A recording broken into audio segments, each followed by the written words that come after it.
যিটো সময়ত নিবনুৱা যুৱক-যুৱতীয়ে মৎস্য পালন, খেতি, পশুপালন আদিৰ জৰিয়তে নিজৰ স্বাৱলম্বিতাৰ পথ বাছি লৈছে, তেনে সময়তে জাগিৰোডৰ এজন দন্ত চিকিৎসকে গঢ়ি তুলিছে এখন ব্যতিক্ৰমী ফাৰ্ম। জাগিৰোড চাৰাংকুচিত এজন চিকিৎসকে গঢ়ি তুলিছে ব্যতিক্ৰমী ফাৰ্মখন। জাগিৰোডৰ দন্ত চিকিৎসক দীপক শইকীয়াই নিচেই কম মাটিত গঢ়ি তুলিছে ব্যতিক্ৰমী ফাৰ্মখন। উক্ত ফাৰ্মত বিভিন্ন ধৰণৰ মাছ, কাছ, হাঁহ, কুকুৰা আৰু বিভিন্ন প্ৰজাতিৰ চৰাই পালন কৰা দেখিবলৈ পোৱা গৈছে। বিভিন্ন ফল-মূল, বিভিন্ন ধৰণৰ ফুল আৰু শাক-পাচলিৰ খেতি কৰাও দেখিবলৈ পোৱা যায় ফাৰ্মখনত। উক্ত ফাৰ্মখনত চিকিৎসকজনে মৌ পালনো কৰিছে। দিনৰ দিনটো দন্ত চিকিৎসাৰ লগত জড়িত থাকি আজৰি সময়ত উক্ত ফাৰ্মখনত ব্যস্ত থাকে বুলি চিকিৎসক দীপক শইকীয়াই জানিবলৈ দিয়ে। এখন কম্পজিট ফাৰ্ম। ইয়াত এগ্ৰিকালচাৰ, ভেটেনেৰি আৰু ফিচাৰী ডিপাৰ্টমেণ্টৰ ফুল্লি ইনভলভ আছে।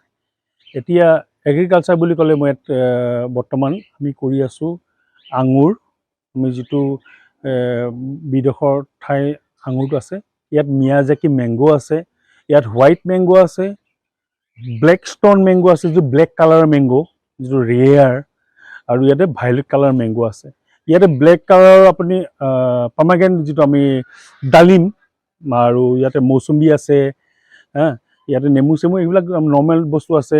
যেনেকৈ এতিয়া আমাৰ ইয়াত পাবলৈ খুব ৰেয়াৰলি বস্তু এটা আছে, সেইটো হ'ল কি ৰ'জমেৰী যিটো মছলা হয় তেনেকুৱা আছে। ইয়াতে লং, ইলাচি, ডালচেনি এইবিলাক চব আছে।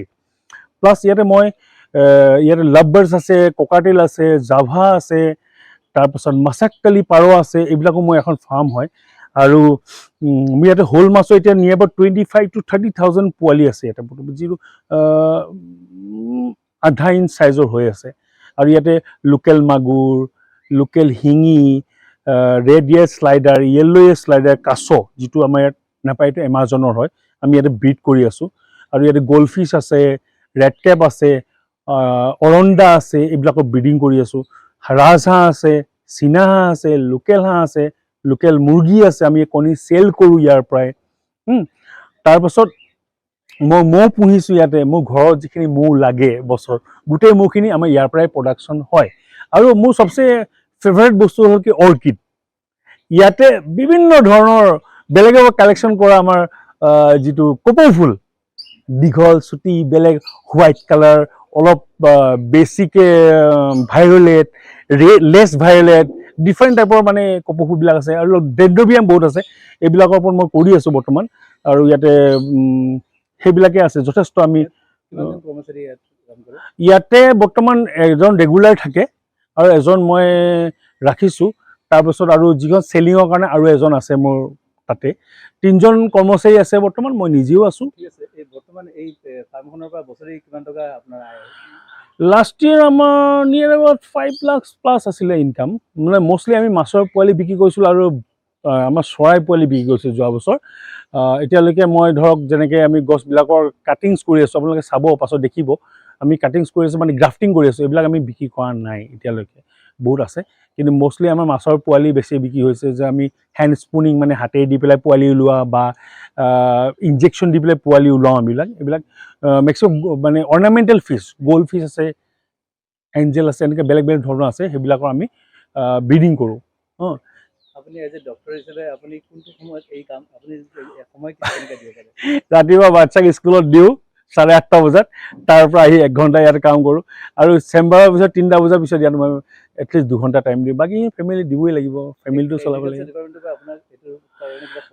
এগ্ৰিকালচাৰ ডিপাৰ্টমেণ্টৰ পৰা লাষ্ট টাইম মোক দিছিলে আপোনাৰ ষ্ট্ৰবেৰী মই চেল কৰি যথেষ্ট পইচা পাইছোঁ। ষ্ট্ৰবেৰী মই 600 পুলি দিছিলে, ভাল হৈছে। ষ্ট্ৰবেৰী মোৰ বহুত ধুনীয়া ডাঙৰ ডাঙৰ ষ্ট্ৰবেৰী হৈছিলে, মই চেল কৰিছোঁ। মেক্সিমাম মোক হেল্প কৰিছে ফিচাৰী ডিপাৰ্টমেণ্টে।